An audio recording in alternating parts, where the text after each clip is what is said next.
So we got a big press day in the GBRS Performance Program. We're going to start by getting the spine moving, getting the scaps moving, loading that movement, and then we're going to get into some incline pressing, some vertical pressing, and then challenge that horizontal press, and then transition to some core movements, getting our heart rate up with some sled pushes. Let's jump in this. Everybody loves to press. I waited all week for this. So we're going to start from this split stand setup here. DJ's in this half kneeling setup. I kind of like this because it locks our pelvis into position, and then from there, challenge that movement of the scap. So he's going to do that with a band. If you're not quite there yet to progress with a band, you could do this without. But from here, he's just thinking knuckles into the ground, toes down into the ground, nice and tight. And from here, rigid, just rotating up to the ceiling. Controlling that movement up. On the backside, we're stacking the shoulders, letting that scap reach and rotate, pushing through the floor, pushing up to the ceiling. He's got strong wrists as he reaches up to the ceiling. So not only are we getting T-spine rotation, or we're getting scapulas to move, but we're loading that rotation with the band, keeping our hips in this setup. I kind of like this, man. Yeah, and for a lot of guys, you start out with this, there's no ego involved in this. Obviously, the closer your hands get together, the harder the band tension is. But I've seen a lot of guys that they're like trying to throw body English into it. If you can't get in one clean pull, it's like you're drawing a bow. It's kind of what I imagine. It's like, how much even pressure going to have throughout this entire motion? Am I in control? Can I stop? Can I feather the motion? I've got the entire thing. I can hold it here for as long as I need to. Then I'm bringing it back down. Yeah, do without the band for a second. So I get it. I'm the mobility guy. I like movement, but it gets to a point where DJ can do this T-spine rotation from this kneeling setup as much as possible, but we need to load that tissue. We need to elicit a high enough input so that we can get some sort of different output. So that's where that band comes into play, because now we're loading that same movement that he just did body weight if we needed to regress it without a band, and then being able to progress this same movement with the accommodated resistance of the band. Rotating up to the ceiling, stacking the shoulders, stacking the scaps. Nice, slow, controlled movement throughout. Eyes track the hands as he rotates up to the ceiling. Muddy. This next movement, DJ's been a huge advocate of our pike to push-ups, but I really like this toe tap reach. From here, we kind of get that single pike hold position overhead, letting the scaps move, getting that upward movement of the scaps around the rib cage, really trying to challenge that joint in that area. But plus, we get a little bit of posterior stretch as you're getting back, getting that dynamic movement, loading back into the calves, loading back to the hamstrings. I really like this one. DJ can open up his feet a little bit more to get a little bit wider as he reaches back, getting that rotation of that spine. We just loaded it with that T-spine rotation with the band. So now getting that through this single arm, pike, toe tap style push-up. I think there's a lot of value with this movement. I always like it more if I slow it down. Like in those transitional points, I don't have both hands on the ground. If I can slow down for the reach, I feel a lot more pressure on my shoulders, a lot more connective tissue, just engaging. Do you feel when you were pressing through the floor, being able to like reach and get that upward movement backside? Yeah, the rear delt, that scap stretch. Perfect. Yeah. Perfect. Next, we got a bottoms up carry with a kettlebell. I really like this for challenging the rotator cuff with an open chain movement. We started out with those closed chain movements, having our hand fixated on the ground. So now we're going to challenge the stability with something like this kettlebell upside down press. He's going to lock it in. Start with one arm at a time, obviously. Goal here is to be an active participant with our core. I don't want him extending at the spine to hold this position. And from here, he's just kind of holding this 90-degree setup, and we're going to walk with this. Nice slow carry, trying to stay stable, as rigid as he can with that shoulder joint, trying to balance that position. He has a little bit of wrist strengthening going on because he's having to balance that upside down position, and he's staying symmetrical as he walks, equal feet between his left and his right. Now let's switch hands. What do you feel on this one? Trying to lock my core, try to find the balance. A lot of the kettlebell wants to roll over my wrist, so I've got to keep it vertical. I think about my knuckles to the ceiling the entire time, just trying to find that balance point.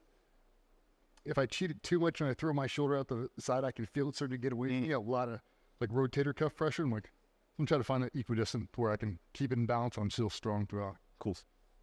Good. Let me know if you feel a difference left versus right here.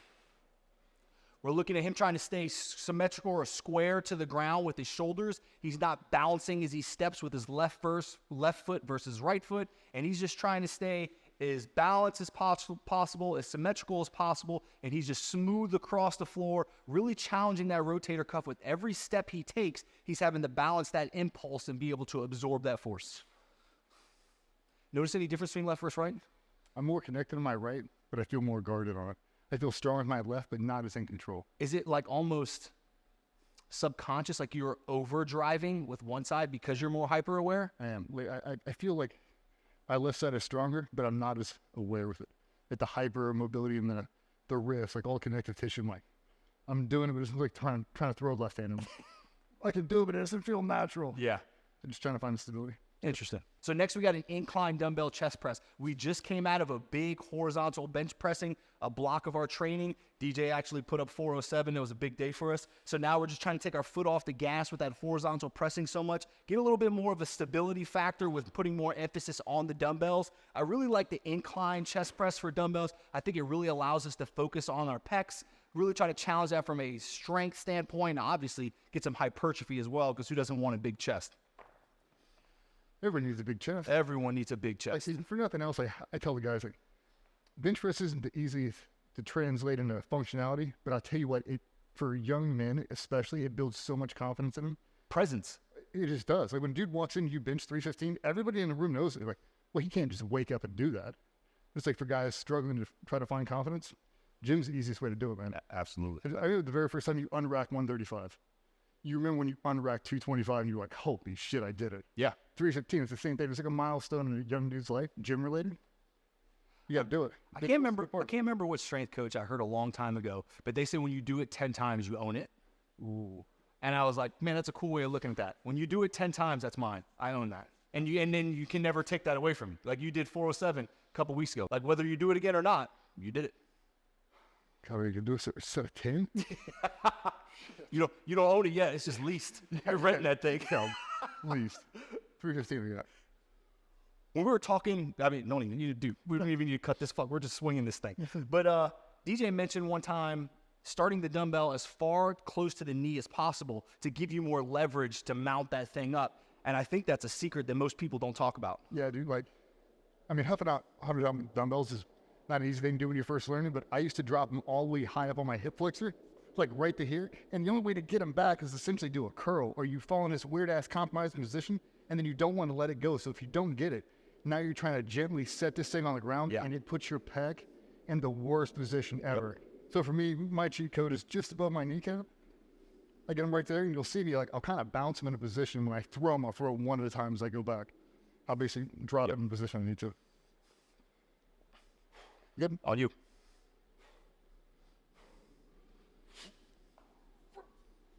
Up.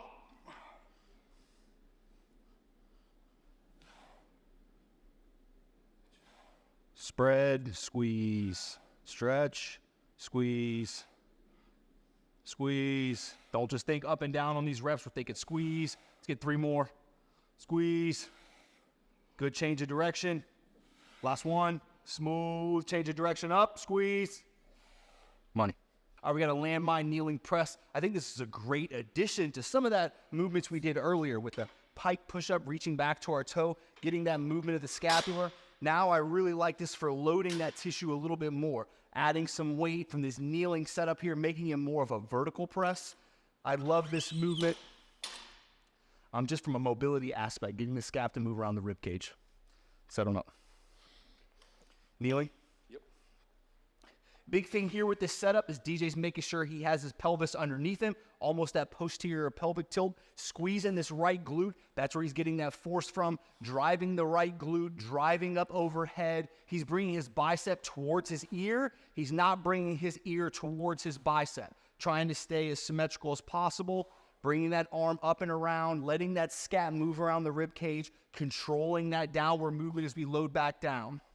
If you don't lock in that right glute, the entire movement changes. Absolutely. If you are not an active participant in every aspect of that, the whole thing gets weird, and you can feel it. You're like, why is this so unnatural? Locking your glute, boom, and as soon as you do, your pelvis squares it. It's not that hard now. I noticed it too. If I take this knee and I drive it out a little bit, I can create a little bit of torque, and I can lock in this glute. I feel like it gives me a little more stability. I get my whole foot on the ground, because if I'm not an active participant, I just go my right glute. This whole thing will start to move. If I apply a little bit of downward pressure, I can really drive my foot in the ground. Now nothing moves. I don't know, for me, I feel super stable like that. Isn't it weird that now that you've learned, just work training how to connect the dots with everything, that when you don't have everything connected, it's like something's way off. It is, and it's so noticeable. What is it?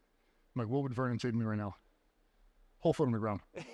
Apply a little bit of pressure, like, oh, this is all day now. Yeah. I mean, like, feel 50% stronger. Yep. Literally from just connecting the dots. This is something we prioritize heavily when DJ was having those shoulder issues because it allows us to press vertical overhead, but then a lever point that he can kind of lean into it. He can kind of expose himself to more of a vertical presence on his own, whereas if maybe when we're just starting out, he's kind of pressing away, and then we start to ease in a little bit more as you start to get a little bit more confident. And now we're back into dumbbells, pressing 100 pounds overweight, but definitely something like this is a good starter point as a regression. Yeah, especially like lighter weights, all the way overhead, because that was my thing. Like, I felt like I had no flexibility in my lat. Everything was really bound up. I was so guarded. And now I can lean my body into it. I don't have to worry about the weight losing and blowing me in a compromising position. Now I can get a full range of motion, a full stretch, load it and go, load and go. Yeah, it's a great. Hell yeah. So now we got a big compounding circuit. So we're going to go with a horizontal press, a lot heavier, something like a bench press. And then we're going to go to a push-up, less weight, more reps. So we're 10, 15. And then we're going to go to a tricep push-down. We're going to use a band setup. Logistically, it makes sense. The more people we have in the gym. So 10, 15, 20. But this brings up a good talking point because when it comes to the program, people will say often, hey, what do I do if I don't have that? Stop thinking exercise and start thinking pattern. So a bench press is just a horizontal pattern of pressing. If you don't have a bench press, you can go with a weighted push-up. Or like DJ said, he's like, hey man, we prioritize bench pressing so much. Can we get into more dumbbell pressing? So for him, we were going to go stick with the dumbbells going from the incline to the flat. Whereas Davis, I had him benching with a bench press and myself and Manny. So it's just what fits your need and where are you at, what do you have access to. You're in a hotel, I don't have a bench press. You got dumbbells, you got a bench press, you got a floor that you could put plates on your back so you can load that horizontal press. Start thinking shapes, not exercises. I mean, for the dumbbells, for me, I can make subtle little grip changes to accommodate my shoulder injuries. Like with the normal barbell, I can. So I have to put on a slingshot, but I mean, I huff with the 120s, we thump the 135s on dumb because I can 10 to 15 degree articulation, just wrist positions. I can do a full range of motion. I can pause. My shoulder's not in pain at all, and I need a full press. We did dumbbells 2 weeks ago. I was so sore when we got done because I slowed everything way down. We started talking to Chris Bumstead, the mind-muscle connection, full range of motion, let it stretch, feel the muscle fiber rip, and then fire it, squeeze throughout. Bro, I woke up the next day. I was like, I'm a believer. Like, let's take a break on that for a little bit. Let's get some dumbbell patterns back in, and then we'll start to incorporate it. But for me, we were on the road for so long for that 407 bench, and it's like, well, now that we're there, let's get back to it. Yep. We're good. Let's get into it. Remember what we're training for. We train to train the next week, to train the next week, to train every day. So our programming, obviously we want to still increase performance, increase longevity, be able to stay in the game, but we can't chase everything at once. So now our chest focus is a little bit more on the hypertrophy side, some strength, but our primary focus is those big pulls from the ground that we're going to get into with this next block. Let's roll it on back. The only difference I do on this for my setup, not that it matters to anybody, but instead of putting them all the way on my knees now and kicking them all the way over, I actually have them kind of high on my hips, and when I fall back, I drop them into a position, but I take my hips with me. So as I'm leaning it back, I've got it here, and then when I kick it, it goes into a position I can hold it. That's a great cue. All right, let's lock this in. Spread and squeeze, like DJ said, we're not thinking up and down. We're thinking intent here. 2, thinking about getting that big stretch, squeezing. He's driving his knees out, squeezing his glutes, slight curve of his lower back off that bench, creating stability, scaps down and back, squeeze. Spread it apart, squeeze. Let's get 2 more.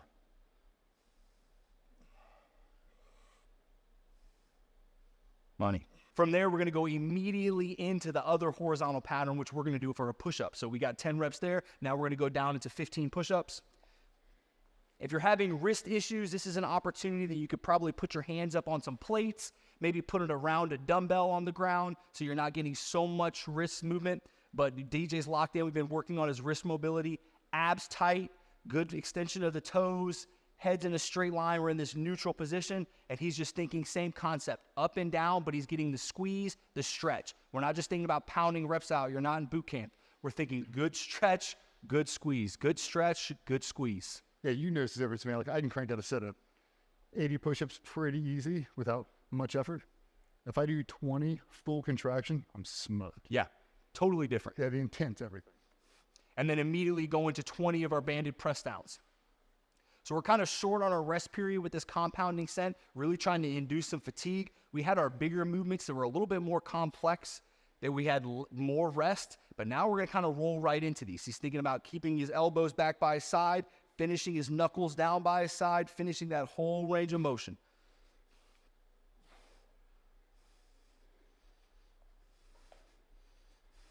Keep that tension on the triceps, DJ. Keep that tension. Go. This is a brand new band, and I didn't tell DJ, so this is a little bit more difficult. Lock it down. Lock it down. Short rest periods with that compounding set. We're compounding stress on the body, but now we'll take a nice long rest. We're in that 2 to 3 minute window, bring everything back to normal. We do everything off of an RPE scale, so the rate of perceived exertion. So when people say like, well, how long should I rest? Well, scientifically, we might be in that 2 to 4 rep window, but honestly, you know your body. You know when you need to take a little bit longer. Maybe you had a lot of stress on the job, whatever it may be, stress in life. So if you need to take a longer rest period so you can repeat a good effort, do so. You're only going to press once a week, so let's make the most of it. Well said. I mean, get a press once a week, so if I need an extra 60 seconds or 2 minutes, I'm like, who cares? Yeah, I mean, because the RP thing, I get it, but a lot of it's like, I feel good, man. I'm going the whole way. It's like, I need an extra 2 minutes. I'm going 100%. Let's go. Yep. Yeah. Need a rest, take it. Next, we got the plank kettlebell saw. So DJ's going to go grab a kettlebell. We're going to use a 50-pound kettlebell here. He needs that amount of resistance, but I love this from an anti-rotational setup. He's going to kind of grab this kettlebell and set up in that plank, DJ. From here, he's got a good base with his feet, kind of trying to create as much symmetry as possible so he's not donating mobility, reaching side to side. And from here, he's just going to vertically press and pull, staying square to the ground. His hips are square to the ground. Shoulders are square to the ground, really reaching out, pulling back in. He can speed it up if he wants. He can slow it down if he wants, but just make sure we're not biasing, compensating. Make sure we're equally pushing that right pocket down to the ground, and we're not allowing his body to tilt to the left because he's doing this with the right arm. Mike. My opposite forearm, having that in a 45-degree position, vice 90. Yeah. It's a game changer because if not, if I drop it over to 90, I think I can't get a clean pull on the kettlebell. Because you're going off to the side? Yep, and then I have to counter, so my arm has to be farther away. So I feel like my entire body leans over to one side. So we do it at 45 off the kettlebell. Like I can use this to brace, but I feel like even on this, I can hold it pretty level. Yeah. What are you cueing to keep your hips square? I know I say that, but what are you internally thinking? I'm imagining a plank or a rod going through both my hips and trying to balance it. So as I go to saw, I'm like, a little left pressure, a little right pressure right there. Don't move it, don't move it. Do you feel the weight shifting in your feet? Yeah. I sometimes when I'm doing it, I'm driving my hips so much that I almost feel like my opposite foot is going to come off the ground. Yep. Okay, cool. Next, we got a plate sit-up. I like this setup when it comes to spinal flexion. It's something that we often say, oh, we don't want to do that. We don't want to challenge spine. Yes, we do. We want to be strong there. We want to be durable. That's a trainable attribute. And I like this movement for this. Pairing it with that kettlebell saw, really challenging that anti-rotational flexion extension of the torso. This is a great movement for that. So he's going to use a plate. He's going to start with his legs kind of wide to give him a little bit of a base, and he's just going to lurch back. So he's going to reach, thinking slow and controlled, and from there, reach, up to the ceiling, thinking get as vertical as overhead as possible. Controlling that movement, then reaching straight up to the ceiling. Is this an ab exercise, an abdominal exercise, an approach to training the trunk? Sure, but really we're looking at challenging the spine. Loading it down, reaching up. Buddy. What are you thinking about? Controlling the weight the entire time now. Not letting my back smack the floor. Accept the weight, control it, rebound, but not using momentum. Trying to generate from my hips. Oh. Sometimes if I lose it, if I dig my heels in, you can feel my hamstring fire up a little bit, and that's stability to get it up. Instead of creating the momentum like a big pendulum. Slow press all the way through. Lower. And a lot of this is keeping pressure on your core. Dig your heels in, pressure, redirect. Yeah, that's great. DJ mentioned a key word there, momentum. I think that's a big thing with experienced lifters and people that can use it. Is that's a tool. oftentimes when you're not highly trained, you kind of rely on it. Oh, I can't get this weight up. Let me jerk it, create some momentum and go, which is a place when we're getting powerful movements, challenging plyometrics. But when you can use that as a tool to, I don't want to use it, I want to be able to control it. Now when I want to relinquish this, now I can let it go because I've harnessed that capability of that training aspect. I think some of the times I've been hurt the worst is when I use momentum to get it done. Ego came into it and I was like, I just got to get it out. If you can't control it, what are you really doing? Yeah. So many muscles are firing, relaxing, contracting, and just everything. It's like just so much having your central nervous system. It's like if you just drop the weight and slow it down and control it, you get so much better out of it. Me personally. It's that whole concept of the weight you may be lifting may be lower, but your ceiling for growth is so much higher because you're controlling it now. So maybe you have to take some weight off the bar, but over time you'll be able to put much more weight on the bar because you're building it up from a better base. So after our press day, we've definitely been prioritizing sled work. We have access to some turf here, so it's been a big push. If you don't have access to a sled, we've been asking people to do lunge patterns. Just think about lunging for a long period of time, but trying to combine some strength to that capacity work. I can't get this guy away from doing chest exercises. So I saw him over here on the press, and this is a version that he's been doing, just adding some horizontal pressing to the leg pattern that was already doing. And honestly, I've been doing it myself. I love it. Yeah, I mean, you still get a lower body after these. For me, for a lot of it, when I have one leg off the ground, I'm only relying on my upper body to do it. If I can do it slow and controlled all the way through, then I can combine the best of both worlds. Yeah. Right? Yeah, sometimes like when you really lean into it, like I'm never really in a position, even with dumbbells, where I'm that low into it outside of a dip. But when I roll it over with that much weight, sometimes it puts me in a compromising position. But I feel like this, I have more room. Yeah. I have more room to experiment with different movement patterns. All right, let's get these. Just nice, slow pace. He's on the balls of his feet. If you just see, he's just combining a horizontal press with it, just keeping that momentum moving forward. He's just a slight wrinkle. We've already pressed today, so it's about added volume on the chest, but just kind of moving throughout, keeping that tension.